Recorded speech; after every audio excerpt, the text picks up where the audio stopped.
How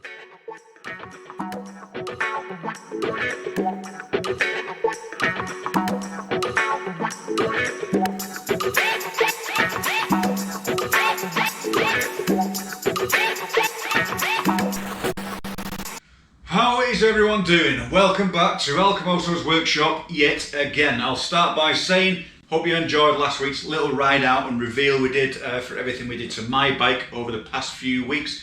It's still the dismal dark days of winter here in the UK. It's been raining off and on all night. It's another wet and windy day, so we found ourselves back in the workshop with, as you can see in front of me, another project. I'll start by saying welcome to all you new subscribers. Thank you very much for supporting the channel. And plenty to come on the channel from now and into the future, especially this year. We've got some awesome stuff coming up. But we mentioned this tank before. It's another 3.3 Sportster tank, as you can see, from an A83R. And the customer, and that's Mr. Stuart Goff. And if you're watching, this is your time now. We promised we'd get this done because Stuart is coming on our big trip this year on the Highland Fling 2021, organised by ALCHEMOTO and Northwest Sportster Sickness. So that is our trip for this year, which we've mentioned on last week's ride out, which is going to be absolutely awesome. And we've got a total of, I think it's 16 bikes and 19 people on that ride. We're going to get some awesome footage from then, so that's something to look forward to this year. That's going to be the epic event for Northwest Sportster Sickness, the whole of Sportster Sickness UK, worldwide, and of course ALCHEMOTO. But let's get back to the tank. So, Harley-Davidson 883R tank, and we'll just step in front here now.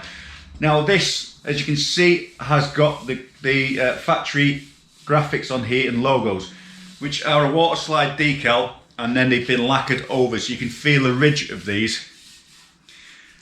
But that is what we've got to get rid of, because what Stuart wants on this tank is, again, all black. We're just going to do a fine detail on this. It's just going to have a Harley-Davidson script bar and shield on there, and script logo on the bottom here. So we will get into that and the colours later on. But what we've got to do now is prep this and take this down ready for primer. Okay, so we'll start off by showing you what tools we're going to use for this. So this vlog, there'll be others in between it, but this one's going to be how to paint your Sportster tank from start to finish. Okay, so those of you that know me well know I am well into my snap-on tools. They are just the best of the best. There's plenty out there in the market that do the job just as well, so I can't complain about those. But for me, it's all about snap-on when I want some tools that are going to last a lifetime in my workshop. So this is the 3-inch orbital palm sander, and it's absolutely ideal for doing tank work because of the size of it. It's not bulky like your standard 5-inch pads. So when we open it up, and some of you who have watched my channel for a while will have seen me use this before. It's a fantastic little, there's your little trigger there in the top. You've got your adjustable, your little filter there, adjustable airflow, and your 3-inch pads, which are obviously in here, all your different grades of sandpaper to do the job. So let's get cracking with that now, and let's take this tank down ready for the primer.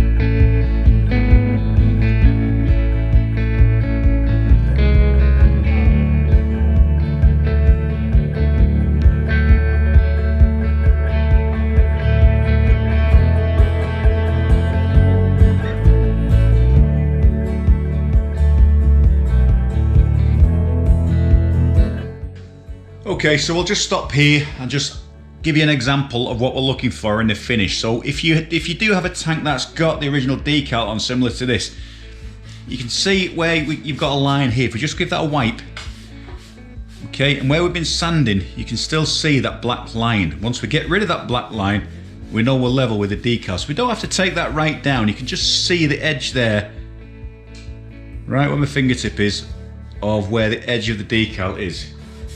Okay, and if we go around to the other side, and you can see how that is more uniform all the way around. So now if I run my finger, I can't feel any line from where that decal is. So that's good to prime over. We don't have to take that right down, otherwise you're going to cut into the bare metal. So you're just giving yourself extra work. As long as you can't feel that ridge, we are good to go. Now that is perfect. Just a little bit on the bottom here, if you can see that. So that black line is just where we're just slightly higher. Now the primer would cover that, but if you can get that sanded right off, you've got a perfect platform of which to work. Okay, so we'll carry on and get the other side done completely. And then that is ready for primer. Simple as that.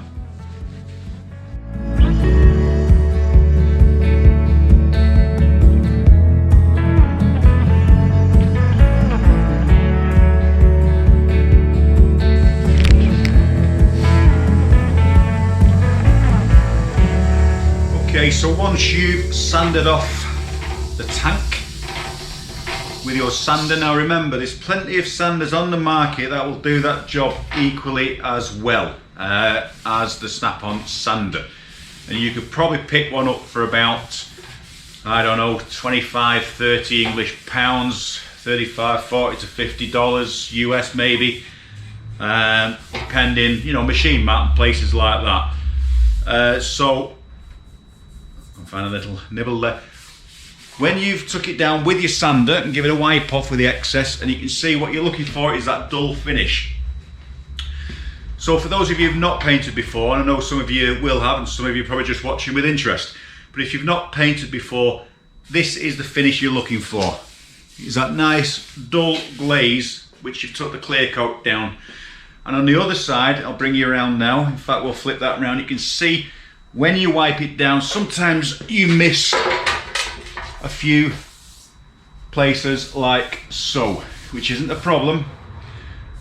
There it was before, and this is what you're looking for. But I always finish down by hand with my trusty little bucket with a sponge pad, sanding pad, and worn down paper used previously on other projects. I just clean it through with clear water and use it time and time again.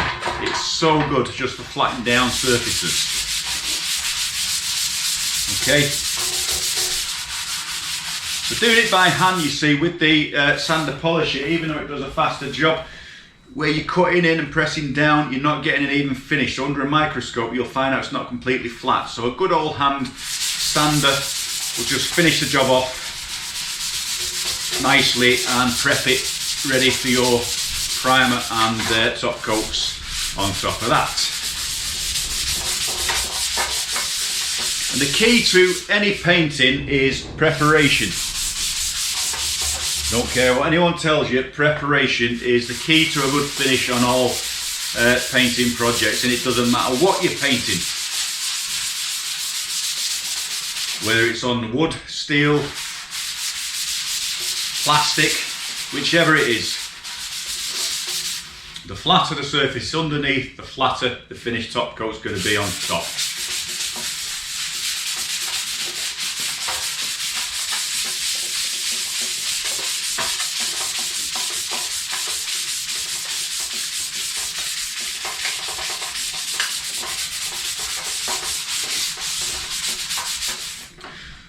Okay, so for the sander we use the P180. Now P180 is a favourite of mine. It's not too abrasive that it's going to scratch and cut into the paint down to the steelwork, and it will give you a nice flat finish. And these Scotch pads are about the same, with about a 180 finish.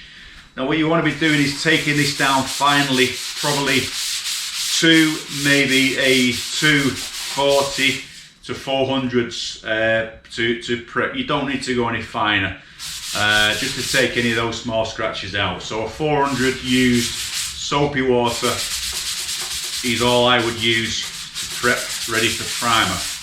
Now there's plenty of other painters out there. I mean professional painters do it day in, day out, every day. I don't.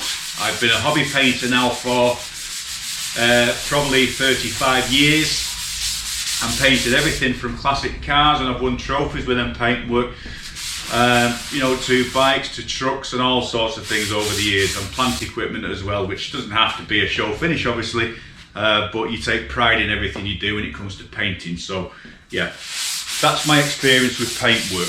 And 2K cellulose used to be the thing years ago on classic cars. We've moved now into the 2K and water-based finishes, but I tend to stick with the 2K finish, which is a base coat and a clear lacquer over the top. So yeah, just remember, see, with ALCHEMOTO, with this channel, it is to show you guys and try and save you some money and have a go at doing these jobs yourselves. And I know from previous videos, especially with paintwork, there's been a couple of people, especially in sports and sickness, that have had a go at doing their tanks themselves and followed instructions on previous videos and done a quite a good job themselves of painting their own tanks. So well done to you guys for having a go, and I'm glad some of my instructional videos has prompted you to have a go yourselves.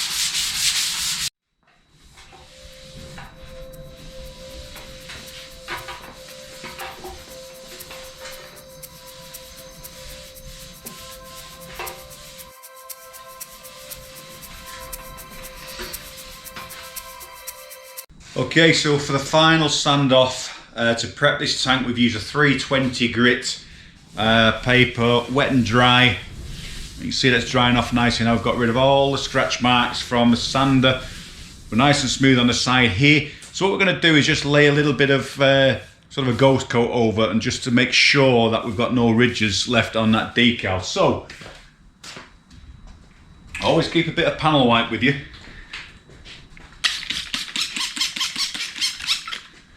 Okay, give that a wipe off.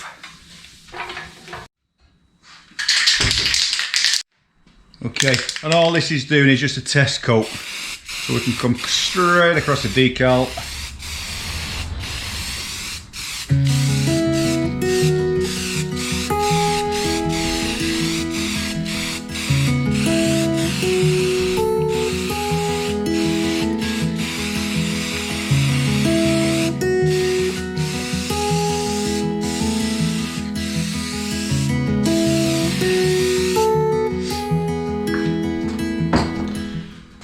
You know, if you've got some mixed up in your gun, then you can blow a little bit of, you know, base coat over the top of that. But it's just easy with an aerosol, just to have a rattle over, let that dry 5 minutes, and then cast your eyes down it, put the light on and make sure there's no ridges down it.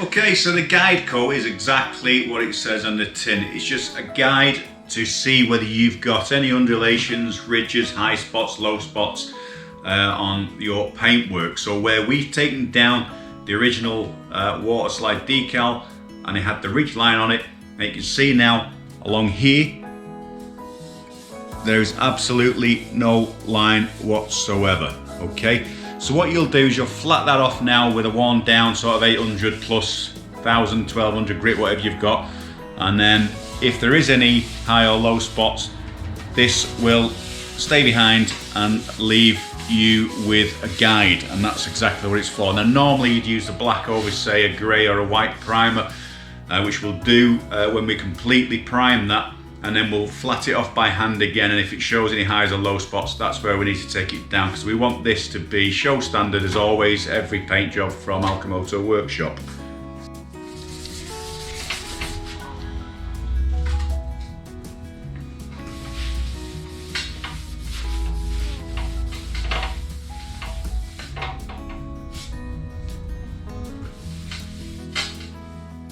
Okay, so that's all we're looking for. So that's literally half an hour's work just to take that down to that point now. So half an hour to flat the tank down, take the ridges off, a little bit of a guide coat with no sign anywhere. We can't feel any ridges from the original decals underneath, so we know the other side. I wish them phones would shut up texting. Now that's going to be Highland Flingers, because there's a lot going on the message board for that trip at the moment. So anyway, yeah, that's all we're looking for. So on the other side of it, we're going to do exactly the same, and then we're ready to put some of the base coat of black on that after the primer. So we're going to use maybe a white primer, I think, because we're going to put a little bit of something special in here for Stuart. So I hope you agree with what we're going to do. You're not going to know till you pick the tank up. It's something special, and don't worry, it's going to absolutely pop with your tank. It's going to look amazing. But anyway, okay folks, we're going to wind this one up for now. So I hope you've enjoyed that one. I hope you've learned something from that. So we're going to make the rest of this series just some short vlogs, just to instruct you how, on a step-by-step process, to paint your tank. Now this again is going to be a single colour with 2 colour highlights in it. So the next one will be on the primer process, the base coat, and the airbrush, and how we achieve the effects with the logo, because we do not use decals or stickers under the paint on ALCHEMOTO tanks. Everything is done with the airbrush. So I'll thank again all you new subscribers. Plenty to come as always on the channel. Look forward to the next one. Until then, ALCHEMOTO is signing out. See you later folks.